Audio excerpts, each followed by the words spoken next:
Graça e paz sejam convosco. Amém, igreja? Eu quero estender também lá para casa, para aqueles que estão começando a assistir este vídeo. O amor de Jesus e a graça de Jesus seja com todos. Amém? Mateus capítulo 5. Eu quero ler convosco dos versos 1 ao 12, mas eu só vou trabalhar os versos 10 ao 12. Amém? Mateus capítulo 5. E com este texto eu quero, se Deus permitir, finalizar o nosso estudo das bem-aventuranças. Hoje concluímos com a oitava e última bem-aventurança. Então diz assim a palavra: Vendo Jesus as multidões, subiu ao monte e, como se assentasse, aproximaram-se os seus discípulos. E ele passou a ensiná-los, dizendo: Bem-aventurados os humildes de espírito, porque deles é o reino dos céus. Bem-aventurados os que choram, porque serão consolados. Bem-aventurados os mansos, porque herdarão a terra. Bem-aventurados os que têm fome e sede de justiça, porque serão fartos. Bem-aventurados os misericordiosos, porque alcançarão misericórdia. Bem-aventurados os limpos de coração, porque verão a Deus. Bem-aventurados os pacificadores, porque serão chamados filhos de Deus. Bem-aventurados os perseguidos por causa da justiça, porque deles é o reino dos céus. Bem-aventurados sois quando, por minha causa, vos injuriarem e vos perseguirem e, mentindo, disserem todo o mal contra vós. Regozijai-vos e exultai, porque é grande o vosso galardão dos céus, pois assim perseguiram aos profetas que viveram antes de vós. Amém? Que o Senhor Santo Espírito ilumine os nossos corações e as nossas mentes para entendermos tudo aquilo que vai ser falado. Eu hoje vou falar sobre felizes os perseguidos. Felizes os perseguidos. Isto parece que não tem nexo, parece um paradoxo, mas o próprio Jesus diz: felizes sois quando vos perseguirem por minha causa, por causa da justiça. A grande questão que eu hoje quero colocar é: será que estas palavras de Jesus estão ultrapassadas?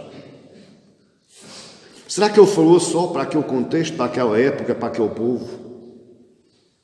Será que a perseguição é um tema relevante para o século XXI? Para o nosso século? Será que isto é um tema para cristãos? E por último, será que esta sociedade tão polarizada em questão de ideias, pensamentos e filosofias é capaz de anular estas palavras? Eu digo-lhe categoricamente não. Não. A perseguição não é um tema ultrapassado. A perseguição existe e vai continuar a existir até ao final dos séculos. Para aqueles que gostam de estudar alguma coisa, eu queria lhe deixar aqui uma dica. Vá ao Google e clique portasabertas.org.br. É um blog em que conta a história da igreja, da perseguição da igreja, a perseguição de missionários, pastores. Você encontra lá tudo e você vai ficar horrorizado. Quando alguém disser que a igreja não é perseguida, você vai ter bases para contrastar esse argumento. E porquê é que este tema não é um tema ultrapassado? Por duas razões. Primeiro, a perspectiva global. A perseguição tem acompanhado sempre a história da igreja, e ela começou com Caim. Ela tem sido acompanhada a história da igreja, mas intercalada com períodos de tolerância. Mas períodos curtos, porque logo a seguir ela é seguida de novos ataques. E pasme-se, tanto pelo lado dos de fora como pelo lado dos de dentro. Cristãos perseguem outros cristãos. Não são só os ímpios, são também cristãos. A perseguição, por isso, ela nunca se afastou da igreja. Eu trago aqui só 4 ou 5 pontos para você ter uma ideia. A primeira onda de perseguição da igreja, a primeira onda a sério de perseguição, foi a onda romana no século IV, ou até ao século IV. A segunda grande onda de perseguição foi através de bárbaros e muçulmanos a partir do ano 500 até o ano 1500 depois de Cristo. A terceira onda foi a Igreja Romana, a Igreja Católica Apostólica Romana, sediada em Roma do ano 1500 até o ano 1600. Foi a maior onda de perseguição da Igreja Católica aos cristãos. E repara, a Igreja Católica intitula-se como cristã. A quarta onda foi depois da Reforma de 1517. Ela foi a partir do ano 1700 até o ano 1800, onde deu-se o aparecimento do Iluminismo. O Iluminismo era uma seita que dizia que não precisava de Deus para nada, porque nós tínhamos inteligência para pensar e podíamos inventar e podíamos fazer coisas. Portanto, todo aquele que fosse cristão, que dissesse que Deus é soberano, ele era colocado de parte e perseguido. Mas a quinta grande onda foi no século XX, através do comunismo. E nós sabemos que o comunismo dilacerou grandemente, ou grande parte dos cristãos em todo o mundo e ainda hoje. A Coreia do Norte, a China e algumas fações da Rússia, eles não suportam cristãos, o comunismo não suporta a cristandade. E a sexta grande onda é aquela que nós estamos vivendo, que é através do fundamentalismo religioso, o totalitarismo político e o islamismo.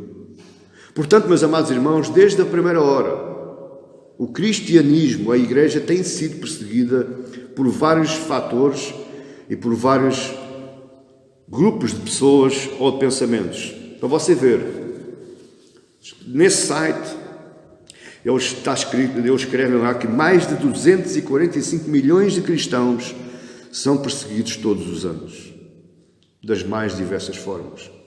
Porque perseguição aqui, entenda-se, que não é só no aspecto físico. Existe também o aspecto moral.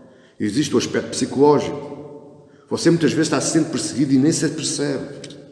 Quando alguém o despreza porque você é cristão, isso é perseguição. Mais de 245 milhões de cristãos são perseguidos por ano. Isto é a perspectiva global. Mas agora temos a segunda perspectiva, que é a oposição do mundo ao Evangelho. E isto não é nada de anormal, não é nada estranho, porque o mundo não quer Evangelho. O mundo não quer ser evangelizado. Aliás, se não fosse graça de Deus, se não fosse o Espírito Santo de Deus, você não estava aqui hoje. Porque você não queria ser evangelizado. É contra a natureza humana. Por isso Paulo diz em 2 Timóteo 3,12: Ora, todos quantos querem viver piedosamente em Cristo Jesus serão o quê? Perseguidos. Estranho. Um evangelho que me traz para Cristo para eu ser perseguido, para eu ser maltratado, para eu ser desprezado. Como é que Paulo pôde fazer esta declaração, pastor? Por duas coisas. Primeiro, profunda convicção, e segundo, porque ele próprio viveu a perseguição. Se houve pessoa que mais viveu perseguição, excepto Jesus Cristo, foi Paulo. Mas você vai ler a carta dos Filipenses e ele diz: me alegro nas minhas perseguições, me alegro nas minhas prisões, me alegro nas minhas cadeias, porque para mim o viver é Cristo e o morrer é lucro. Paulo se alegrava.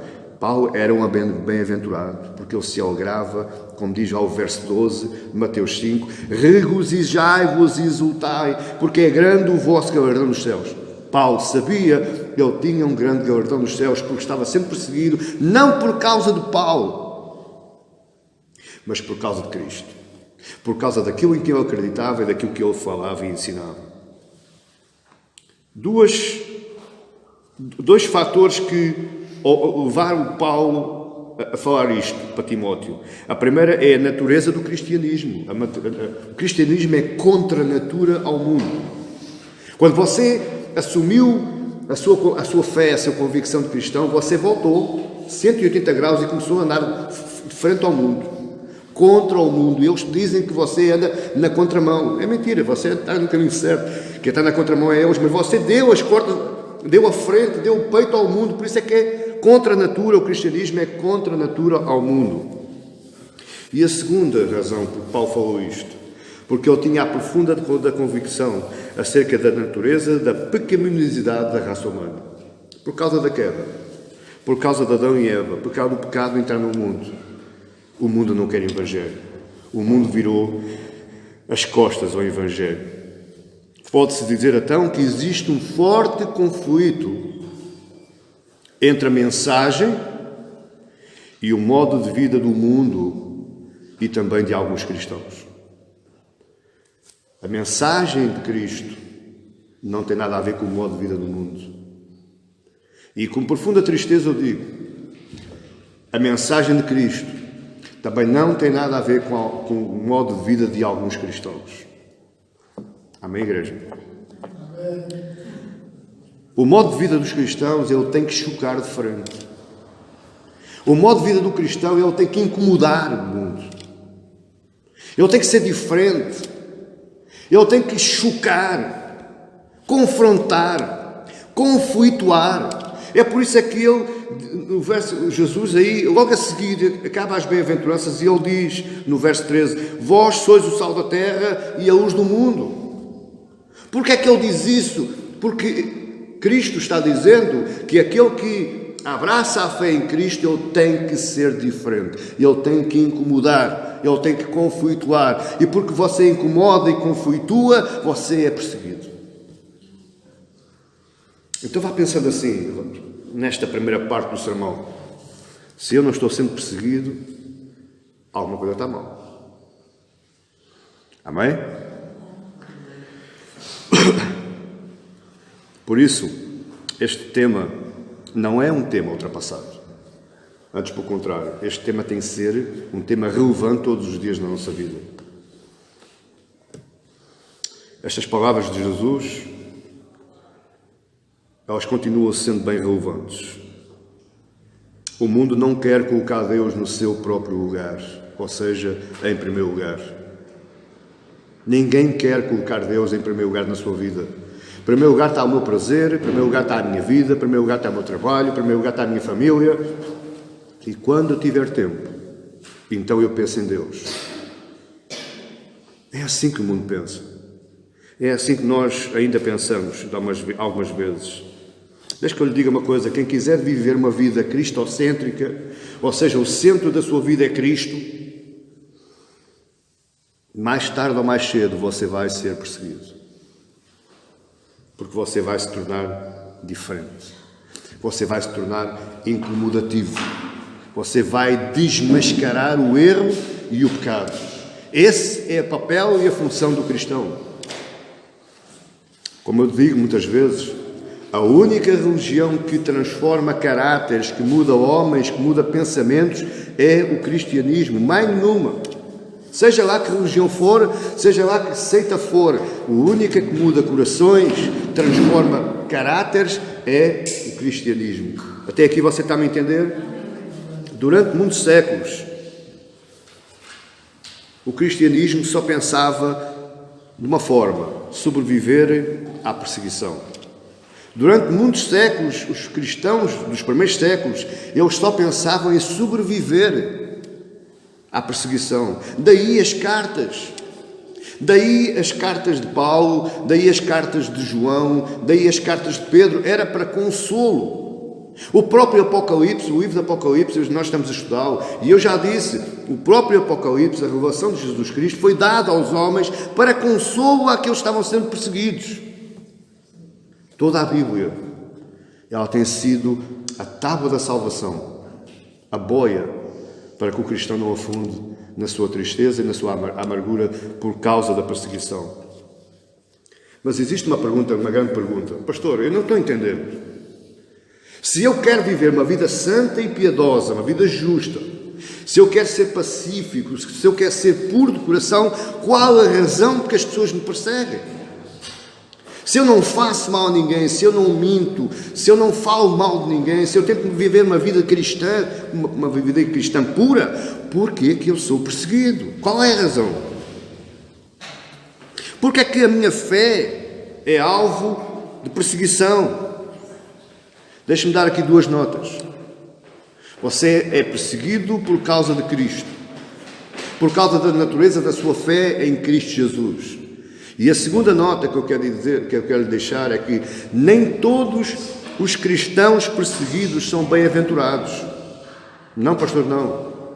Existem cristãos que estão apagando pelos seus próprios atos. Existem cristãos que estão pagando pelos seus próprios erros, ou seja, eles são perseguidos por sua própria vontade por causa das suas atitudes. Muito embora eles digam que são cristãos. Olha o que é que Pedro vai dizer. 1 Pedro 3 em diante. Ora, quem há que vos maltratar se for desejosos do que é bom? Mas, ainda que venhais a sofrer por causa da justiça, bem-aventurados sois. Não vos amedronteis, portanto, com as suas ameaças, nem fiqueis alarmados. Antes, santificai a Cristo como Senhor em vosso coração, estando sempre preparados para responder a todo aquele que vos pedir razão da esperança que há em vós. Olha agora, fazendo, todavia, com mansidão e temor, com boa consciência, de modo que naquilo que falam contra vós outros, fiquem envergonhados os que difamam o vosso bom procedimento em Cristo, porque se for da vontade de Deus, é melhor que sofrais por praticar do que é bom do que praticando o mal. Então o que o Pedro está aqui dizendo basicamente é isto. Se eu for zeloso, eu posso vir a ser ou não perseguido, mas se eu for perseguido, vale mais eu ser perseguido do que entrar no caminho dos outros, do que entrar no clube deles. Você está entendendo? Vale mais ser perseguido do que não confrontar, não conflituar. Jesus e a Bíblia, meus amados irmãos, nos mostram que somente aqueles que são perseguidos por causa da justiça é que serão bem-aventurados. O que é a justiça? É a verdade. É a verdade em Cristo. É a pureza de coração. É sermos pacificadores. É querermos ser à imagem e semelhança da estatura varonil de Cristo. Isso é justiça. O que é que significa ser perseguido por causa da justiça? Vamos para a Bíblia novamente. Olha aí a estrutura das bem-aventuranças. Ao longo deste estudo nós analisamos que as bem-aventuranças do verso 3 ao verso 10, elas se dividem em 8 bem-aventuranças. Mas estas 8 bem-aventuranças, elas dividem-se em 2 grupos distintos. O primeiro grupo, e você há de reparar que cada grupo, ela termina com, preste atenção para mim, cada grupo termina com referência à justiça. No primeiro grupo está aí, no verso 6, bem-aventurados têm fome e sede de justiça, de verdade. E no verso 10, bem-aventurados os perseguidos por causa da justiça, da verdade. Então, o primeiro grupo, preste atenção para mim, senão você não percebe. O primeiro grupo, ele demonstra um estado de alma vazio. O primeiro grupo demonstra um estado de um mendigo, de uma pessoa pobre. Bem-aventurados os pobres de espírito. Mas olha, existem muitos pobres, mas que têm o seu sustento diário, conseguem se sustentar diariamente. E a palavra aqui para pobre é a palavra mendigo. Bem-aventurados, ela vem de uma palavra grega que se chama makarios, e esta palavra era para os deuses do panteão grego e do panteão romano. Porquê isso? Porque eles estavam altos, muito altos. Eles eram grandes e estavam em pedestais altos. E isto queria dizer que eles estavam muito acima dos problemas dos homens. Eles eram makarios, bem-aventurados. E Jesus vai utilizar a mesma palavra que era utilizada para os deuses gregos, para você e eu que somos piedosos, somos humildes, somos mansos, temos fome e sede de justiça. Mas essa palavra makarios, ela era sempre acompanhada por um verbo, que é o verbo ptissé, então era makarios ptissé. O que é que isso queria dizer? Queria dizer que ele era um pobre mendigo, mas que se arrastava mendigando a graça de Deus. Você tem que se tornar mendigo. Você tem que se tornar dependente da graça de Deus. Você tem que se tornar exatamente aquela mulher de Tiro e Sidom, que ela mendigou as migalhas do pão que caíssem da mesa do Senhor. Ou seja, ela estava mendigando migalhas da graça de Deus. Somente as migalhas já nos bastam. Isso é um macários. É um pobre, é um humilde espírito. E isso me leva a uma alma vazia. Isso me leva a pensar que eu de mim não tenho nada. Se não for Deus e a graça de Deus na minha vida, eu não tenho nada. Eu sou um miserável, eu sou um mendigo que não tem nada para comer, não tenho nada para me sustentar. Você está entendendo isso? Isso é um estado de alma vazia. É uma busca de santidade. Mas o segundo grupo, vai do verso 7 ao 10. Há aqui uma mudança. Porque o primeiro grupo mostra um estado de alma vazia, mas o segundo grupo já mostra que eu já tenho algo. Bem-aventurados os misericordiosos, porquê? Porque eu recebi misericórdia de Deus, então eu tornei-me misericordioso, eu tenho um transbordo de misericórdia. E porque eu transbordo de misericórdia, eu sou limpo de coração. E porque eu sou limpo de coração, que eu recebi misericórdia, Deus limpou-me, reestruturou-me, renovou-me o meu coração, então eu torno-me agora pacificador. Eu torno-me como o Deus da paz. Eu tenho o mesmo caráter, o mesmo atributo que Deus o Pai. Eu torno-me pacificador. Mas Jesus vai terminar com um prémio. Para os misericordiosos, para os limpos de coração e para os pacificadores, Jesus dá um prémio. Qual é o prémio? A perseguição. É bom, não é? É bom ser cristão.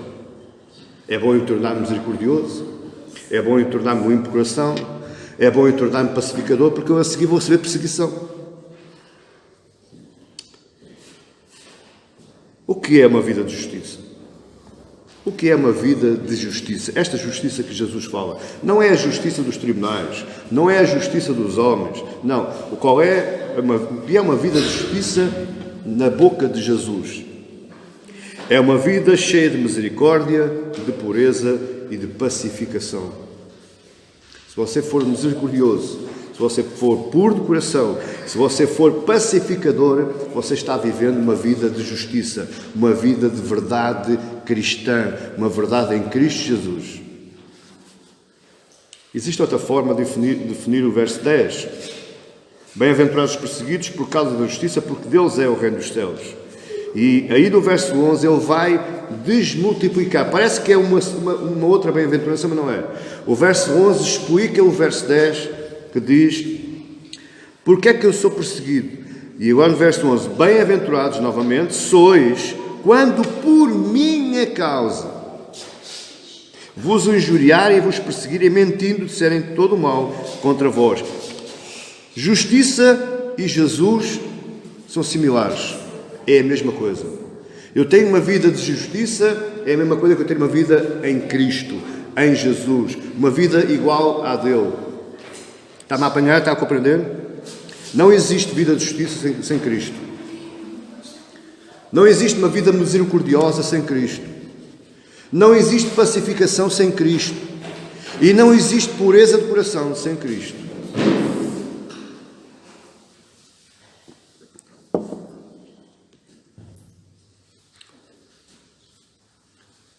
A lei foi dividida, ou os judeus conseguiram achar, na lei de Moisés, 613 leis. E eles dividiram isso em dois grupos. Na verdade são três. É a lei civil, a lei cerimonial e a lei moral. Já falámos disso aqui. A lei moral de Deus é os 10 mandamentos. Mas, se você quiser viver uma vida de justiça, você pega num bloquinho e escreve as 613 leis, que são leis de obrigação ou de proibição, leis positivas, leis negativas. E você começa na sua vida, olha, eu cumpri isto, vai arriscando, não é? Vai arriscando. Olha, eu já cumpri isto, eu já cumpri aquilo, eu já cumpri isto, e já cumpri aquilo. Mesmo assim, você nunca vai chegar aos pés dos fariseus. Porque os fariseus e os escribas eram extremamente zelosos em tudo quanto diz respeito à lei. E eles tentavam, embora falhassem, mas eles tentavam escrupulosamente cumprir a lei. Veja o que é que Jesus diz aí no verso 20 do capítulo 5.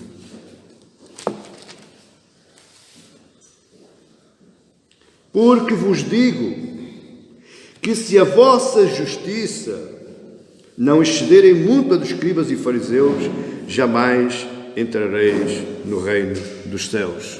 O pastor agora pintou, borrou. Então, se eles eram zelosos, escrupulosos contra a lei, e Jesus está dizendo que tem que ser mais do que eles, então como é que eu vou entrar no reino dos céus?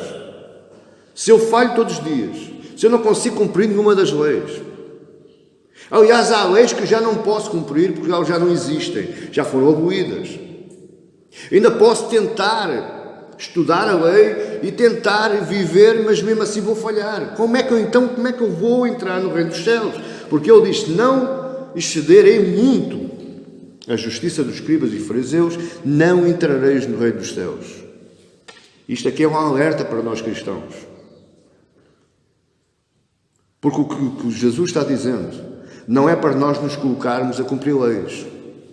O que Jesus está dizendo é que este tipo de vida de justiça, ele envolve um relacionamento profundo, com laços bastante fortes, inquebráveis. Relacionamento com Jesus. Você só consegue viver uma vida de justiça se você estiver intimamente ligado a Cristo. Porque é Ele, pela sua graça. É Ele, porque Ele o justifica. A justiça dele é acreditada no seu coração, na sua alma. Só quando estiver ligado a Cristo é que você entra no reino dos céus. É que você supera e muito a justiça dos escribas e fariseus. Porque eles só atentavam para a lei. Mas Jesus não está dizendo para nós atentarmos para a lei. Ele diz para atentarmos para a lei. Porque lemos lá o Salmo 119. Eu amo a tua palavra é preceito, é vida para a minha vida. Mas o que Jesus está dizendo é, se não tiveres relacionamento comigo, dificilmente entrarás no reino dos céus. Esta vida é produzida pelo próprio Cristo. Não há nada que nós possamos comprar, não há nada que nós possamos fazer, não há nada de esforço nosso, externo a Deus, que possa produzir em nós uma vida de justiça. Porque Ele próprio vai dizer em João 15, eu sou a videira, vós os ramos. Ora, o ramo, se não estiver agarrado à videira, ela não dá fruto. Ela apodrece, ela seca, só presta para queimar. Quem permanece em mim e eu nele, esse dá muito fruto, porque sem mim nada podeis fazer. Então, se justiça significa ser misericordioso, puro e pacífico, novamente a pergunta, porquê é que alguém tem que estar sujeito à perseguição? Confuso, não é? Se eu tento viver uma vida justa, uma vida agradável aos outros, ser social, ser bondoso, ser misericordioso, porquê é que eu vou sofrer perseguição? O que é que Jesus quis dizer mais? A resposta está em alguns pontos, que está no Lucas 16, verso 13. Ele diz, ninguém pode servir a dois senhores. Ele está falando para os fariseus. Porque ou há de aborrecer-se de um e amar o outro, ou se devotará a um e desprezará ao outro. Não podeis servir a Deus e às riquezas. E aqui está o cerne da questão. Porquê é que eu sou perseguido? Porque eu quero servir a dois senhores ao mesmo tempo. E não dá. Jesus aqui foi buscar a ilustração do dinheiro. Porquê? Porque o fariseu amava o dinheiro. Ele amava a lei, mas ao mesmo tempo amava o dinheiro. Ou seja, era um amor em contraste com o verdadeiro amor, que é o amor a Deus. Mas esta ilustração das riquezas aqui que Jesus está colocando aqui, ela prende-se com o modo de vida do mundo. O mundo quer viver amando dois senhores, possivelmente 3 ou 4. E se for 5 é melhor ainda. O mundo não quer viver de um só jeito. Note que Jesus não está atacando ou condenando o dinheiro ou as coisas boas do mundo. Jesus, o próprio Jesus, quando falou a Zaqueu, ele não disse: olha, Zaqueu, tens de ficar pobre. Zaqueu é que se desprendeu daquilo que ele amava, querendo dar aos pobres e devolvendo aquilo que roubou. E Jesus diz: salvação veio a esta casa. Porquê? Porque houve transformação de caráter, houve transformação de coração. Zaqueu escolheu amar um só Senhor e desprender-se do outro. Mas Jesus condena o amor que o ser humano tem por estas coisas. E convenhamos, meus amados irmãos, cristãos, presbíteros, pastores, presidentes de igreja, que amam mais as coisas do mundo, andam atrás das coisas do mundo mais do que as coisas de Deus.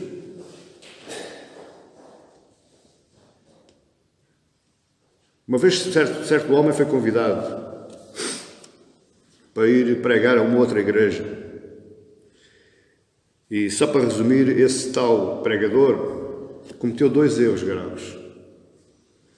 Primeiro, o cachê que ele pediu era extremamente alto. E segundo, quando ele soube que a igreja era pequenininha, com meio de pessoas, ele disse: eu não prego para igrejas dessas. A quem é que você acha que ele estava amando? Era a Cristo? Era a Deus? Não. Era a Mamon, era as riquezas, era o amor, as prazeres mundanos. Jesus está combatendo o amor a uma coisa falsa, má. Você viver uma vida justa.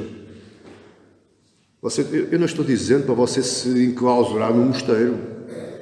Eu não estou dizendo para você passar fome, vestir-se mal, andar a pé. Eu não estou dizendo nada disso. O que eu estou dizendo é que o seu coração tem que estar no sítio certo. E por causa disso, você vai ser perseguido. Não há volta a dar. Não dá para viver uma vida cristã com 2 caras. Porque viver em santidade é ter o desejo de uma coisa só: Deus. O meu desejo mais profundo tem que ser Deus.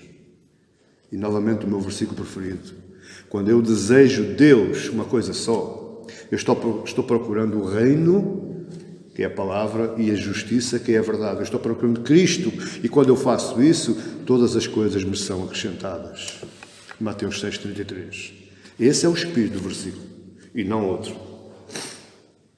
Isto causa perseguição, meus amados irmãos. Parece confuso, mas causa. E os próprios fariseus fizeram isto com Jesus. Os próprios fariseus, desde o primeiro momento, eles andaram atrás de Jesus, azucrinando a cabeça de Jesus, porque ele falava a verdade. E se você for aqui ao capítulo 7, versos 28 e 29, diz que é o fim, é o fecho do sermão. Quando Jesus acabou de proferir estas palavras, estavam as multidões maravilhadas da sua doutrina, porque ele as ensinava como quem tem a autoridade e não como os escribas, ou seja, ele estava ensinando a verdade.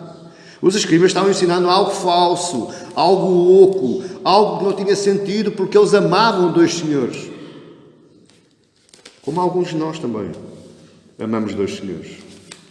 Como alguns de nós também sacrificamos o culto a Deus, sacrificamos a comunhão com os santos, sacrificamos a ceia. Para quê? Para dormir, para descansar, para passear, para fazer outras coisas, para dar atenção a outros amores, que não o primeiro e único amor, que é Jesus. De novo a pergunta: porquê é que uma vida deste género, uma vida santa, justa, piedosa, misericordiosa, bondosa, porquê é que ela vai ser perseguida, criticada e muitas vezes assassinada? Porque é diferente das outras vidas. Porque é diferente das demais vidas. Repare bem, quando você busca a castidade, e quando falo castidade não é só falta de sexo. Castidade é não se envolver com prazeres da carne, ou seja, sexuais e os da carne. Quando você busca uma vida de castidade, você vai atacar os prazeres carnais ou sexuais. E eles não gostam disso. Porque você sabe que um bom macho é aquele que tem muitas mulheres. É ou não é assim que se fala? Então, quando você diz que vai para a castidade, você está contra as ideias dos outros. Quando você abraça uma vida de honestidade, você vai começar a atacar os corruptos. Você vai começar dizendo, por exemplo, às vezes o seu patrão não é nada honesto. E você, com medo, vai. Mas para que você tenha uma vida de justiça, uma vida diferente, sem medo de perseguição, você vai dizer não. Porque eu sou honesto e tu és corrupto. Está entendendo a ideia? Porquê é que existe perseguição? Porque é natural, é normal. Quando você tem uma vida de temperança, você vai atacar quem? Os orgulhosos e os arrogantes. E eles não gostam disso. Quando você começa a caminhar no caminho da retidão da vida, você vai contradizer os preguiçosos e os condescendentes. Quando você é compassivo, você incomoda o ódio do mundo. Porque compaixão, meu amado irmão, é muito mais do que ter pena. Compaixão é não alimentar ódios. Compaixão é promover perdão, exatamente igual ao pacificador. E eles não gostam disso porque o mundo está encharcado em ódio. Por último, além de outras coisas, quando você quer viver uma vida espiritual, o que você recebe? Escárnio, gozo. És um santinho. Vais já para a tua igrejinha, vais dar dinheiro ao pastor. É ou não é? Porquê? Porque eles não são espirituais, eles são carnais. Ao passo que você vê e vive pelas coisas espirituais. Você vai desmascarar o pecado. E com isso você vai ser descarnecido. João 3,20, Jesus vai dizendo assim: pois todo aquele que pratica o mal aborrece a luz. E não se chega para a luz, a fim de que não sejam arguídas as suas obras. Ou seja, o que Jesus está aqui dizendo é que quem pratica o mal procura as trevas, porque as trevas ocultam. As trevas tapam. Eu prometo que eu vou começar o Sermão do Monte, já brevemente. E nós vamos falar disso mais seriamente. Já está a ser esboçado. Glória a Deus, que Deus me está prometendo isso. Mas a ideia que Jesus está aqui dando, através das palavras de João, é que aquele que pratica o mal esconde-se. Envolve-se com as trevas, porque a penumbra das trevas ela oculta, ela tapa. Para quê? Para não ser conhecidos as suas obras, os seus atos. Mas no verso 21 ele vai dizendo: mas quem pratica a verdade, ele afasta-se das trevas e vai para a luz, não tem medo. Porque não tem nada a ocultar, não tem nada a tapar. Na sequência, a fim de que as suas obras sejam manifestas, porque feitas em Deus. Ou seja, quem está na luz, quem é de Cristo, ele aproxima-se mais à luz, sem medo de ser perseguido, e mesmo para manifestar a sua justiça, a sua verdade de vida. Só existem duas opções de vida. Ou você está na luz, ou você está nas trevas.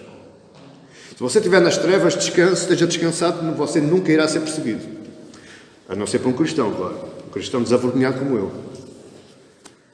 Mas se você está na luz, mais tarde ou mais cedo, você vai entrar em conflitos.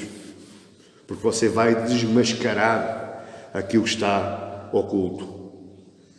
E quando você é perseguido, você só tem duas opções, ou duas soluções, ou só existe duas opções para quem quer viver uma vida em Cristo. Ou seja, para quem quer viver uma vida em Cristo, ou é perseguido, ou acolhe convertidos. Porque, meu amado irmão, compreenda uma coisa, aqui há um grande erro na interpretação e na explicação das coisas. Porque evangelizar não quer dizer que eu vou agora ir com o megafone para a rua pregando a palavra, porque muitas vezes eu vou passar por ridículo. A melhor maneira de se evangelizar é através da nossa própria vida. É eles verem em nós algo de novo, algo mudado, e eles querem experimentar. Eles também querem uma porçãozinha disso. É-os verem uma cara alegre debaixo de um campo, mas a vida continua alegre. Eles querem também. É-os verem uma vida de necessidade, mas o Espírito está alegre, que é o Espírito de Cristo. E eles querem também. Essa é a melhor forma de evangelizar. Portanto, ou você é perseguido, ou você colhe convertidos.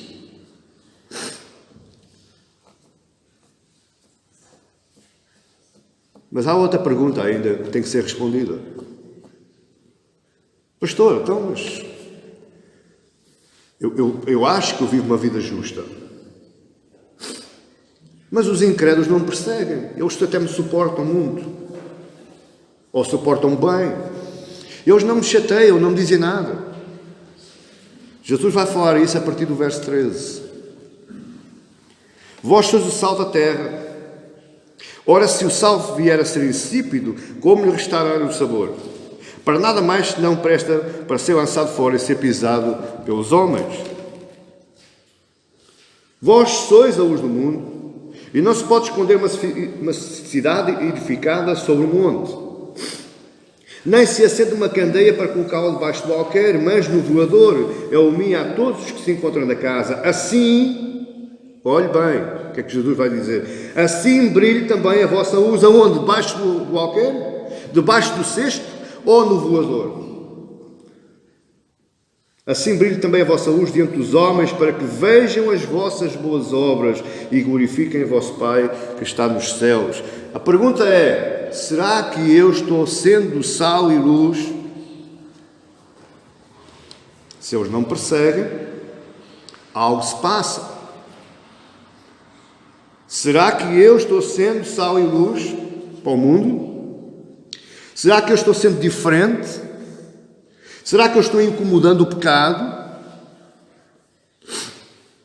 Será que a minha vida está incomodando a quem ofende a cruz?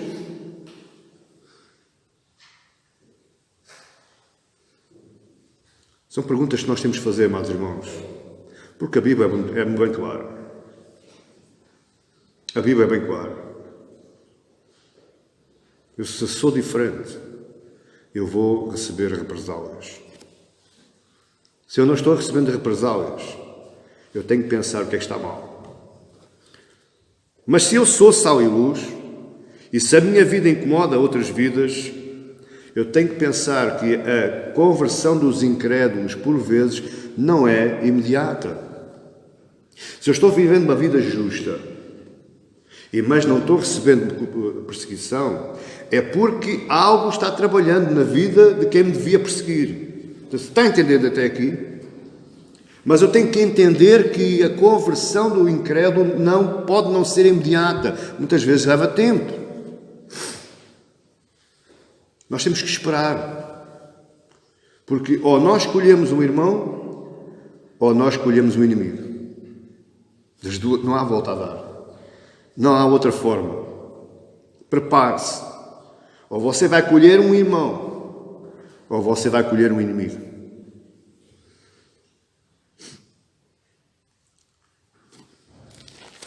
Vou terminar com as palavras de Jesus no verso 11. Bem-aventurados sois quando por minha causa vos injuriarem e vos perseguirem, mentindo e disserem todo o mal contra vós. Agora no verso 12 está outro. Como é que eu posso alegrar, ou regozijai-vos, ou alegrai-vos e exultai? Pastor, isto é de doidos. Como é que eu posso me alegrar e exultar debaixo de uma perseguição? Qual é o fator que me dá ânimo para que eu me alegre?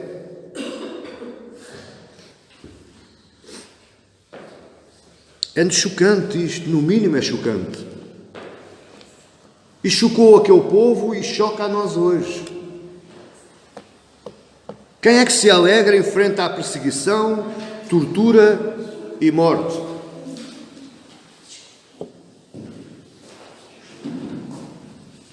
Pastor, mas aqui Jesus não está falando de morte. Está sim. Não está escrita a palavra morte, mas ela está implícita. Porque ele diz: injuriarem, perseguirem, mentindo, disserem todo o mal contra vós.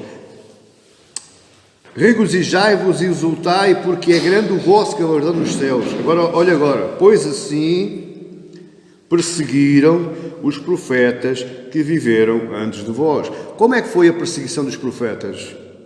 Mateus 23:30 diz: e dizeis, se tivéssemos vivido nos dias dos nossos pais, os profetas, não teríamos sido cúmplices no sangue dos profetas. Assim, contra vós mesmos testificais que sois filhos dos que mataram os profetas. Verso 37 de Mateus 23. Jerusalém, Jerusalém, que matas os profetas e apedrejas os que te foram enviados. Quantas vezes quis eu reunir os teus filhos, como a galinha ajunta os seus pintinhos debaixo das asas, e vós não o quisestes.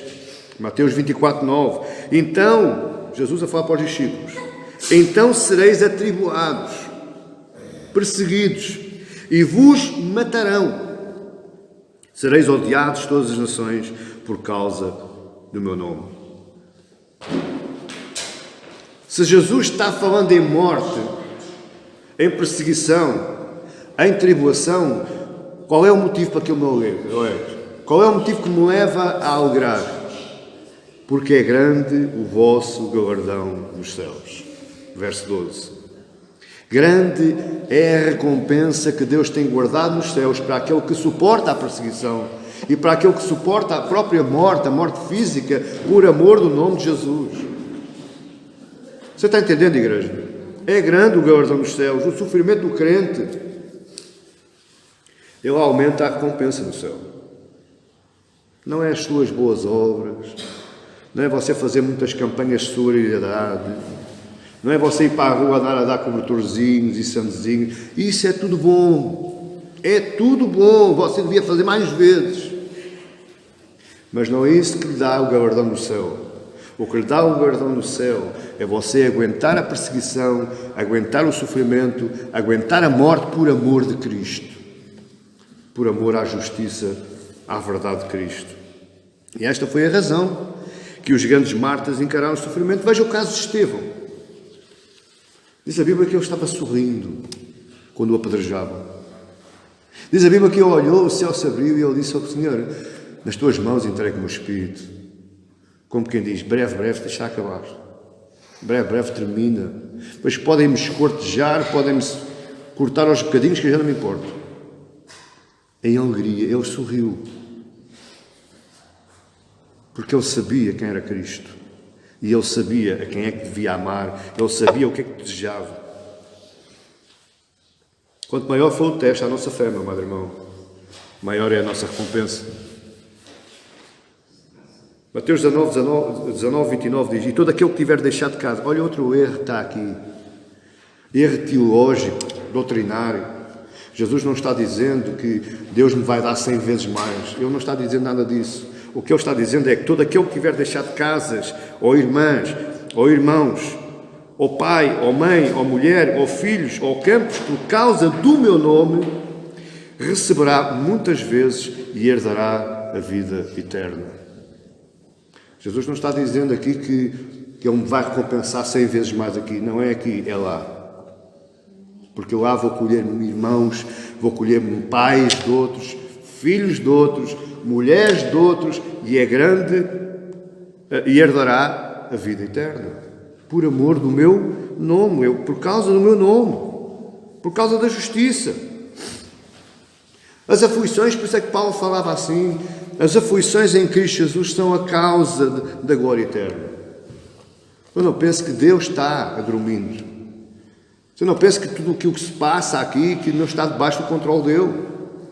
E ele recompensará os que são seus, os que se preservarem até ao fim. Apocalipse diz: ser fiel até à morte, e eu te darei a coroa da vida. Ser fiel a quem? Ao mundo? Ao patrão? À esposa? Ao trabalho? Não, a Cristo. Ser fiel até à morte. Agora, não caia no ridículo.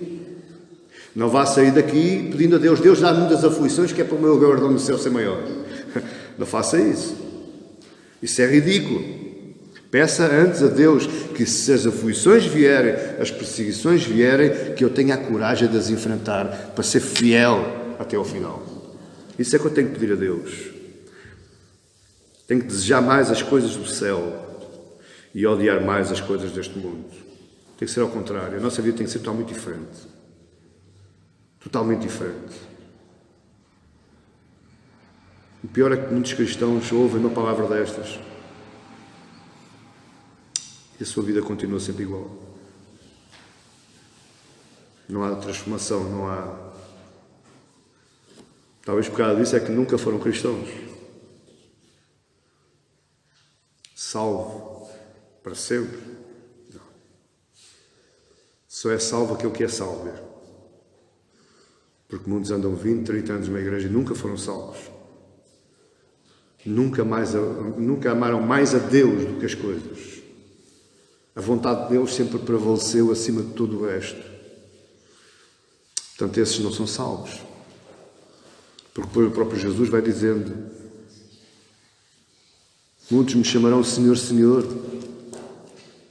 E eu direi: nunca vos conheci. Eu sei que vocês estavam lá. Eu até sei qual é que é a cadeira que vocês assinaram com o vosso nome. Eu sei que vocês estavam lá assistindo aos cultos todos. Mas eu nunca vos conheci. Porquê? O que é que Jesus está dizendo? Eu nunca tive intimidade convosco. Nunca tive um relacionamento convosco. E esses vão ficar de fora. Só existem duas maneiras para encarar este texto, do verso 10 ao verso 12. Só existem duas maneiras, meus amados irmãos. A primeira, eu tenho que olhar para a Bíblia e fazer da vida dos homens de fé o meu grande exemplo. Eu tenho que olhar como é que eles trataram das coisas de Deus. Porque é que eles morreram? Porque é que eles foram queimados vivos? Porque é que eles foram cortejados à espada? Porque é que eles foram decapitados? Porquê? E porque é que eles são intitulados, como diz lá no Hebreus 11, que é os homens de fé, os quais por meio da fé subjugaram reinos, praticaram justiça, obtiveram promessas, fecharam a boca dos leões, extinguiram a violência no fogo, escaparam ao fio da espada, da fraqueza tiraram força, fizeram-se poderosos em guerra, puseram em fuga exércitos de estrangeiros. Mulheres receberam pela ressurreição os seus mortos, alguns foram torturados, não aceitando o seu resgate para obterem superior ressurreição. Outros, por sua vez, passaram pela prova de escárnios e açoites, sim, até de algemas e prisões. Foram apedrejados, provados, cerrados pelo meio, mortos a fio de espada, andaram peregrinos vestidos de pele de ovelhas e de cabras, necessitados, afligidos, maltratados. Homens dos quais o mundo não era digno, errantes pelos desertos, pelos montes, pelas covas, pelos antros da terra. Então eu tenho que olhar para estes exemplos e fazer o mesmo. Conforme Paulo diz, ele diz: sede meus imitadores, como filhos amados, como eu sou de Cristo. Então, se eu não sou um imitador de Cristo, sou imitador de quem? Se eu não sou um imitador de Cristo, como é que eu penso ser um dia glorificado e recebido nos céus? Meu amado irmão, encare a sua realidade. É perseguido, paciência. Um dia vai deixar de ser. Porque a noite pode vir. Mas a noite, a seguir à noite, vem sempre amanhã. Um dia você vai deixar de ser perseguido. Pode não ser aqui. Mas se tiver que ser, é. Alegrai-vos e exultai. A segunda modo de olhar para este texto que nós lemos, é não me encantar com os prazeres desta vida. E é o que mais gente faz. Tem que ser o carro topo de gama, não pode ser um qualquer. Tem que ser uma casa XPTO, com piscina e tudo. Se for uma barraca, ou se for uma bicicleta, não serve. Ou um carro velho, não serve.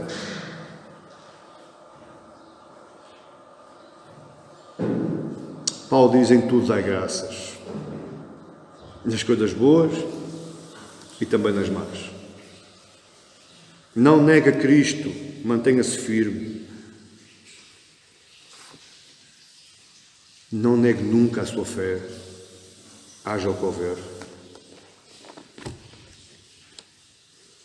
Quando estiver em frente ao sofrimento, se estiver em frente ao sofrimento, se alegre, porque grande é o seu galardão no céu. Bem-aventurados os perseguidos, porque deles é o reino dos céus.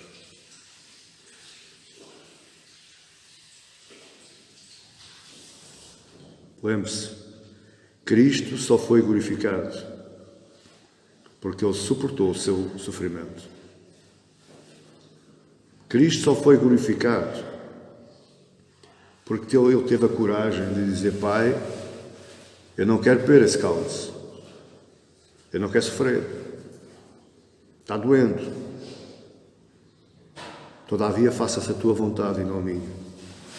O que Jesus estava dizendo ao Pai é que, Senhor, sim, é para vir sofrimento, então depois que venha, porque breve isto vai acabar. Amém, igreja? Não seja como os outros, que à mínima brisa já estão abandonando. O que me entristece mais, amada igreja, é eu ver pessoas, homens e mulheres, a entrarem na igreja só por causa das bênçãos e não entram na igreja por causa do Deus abençoador.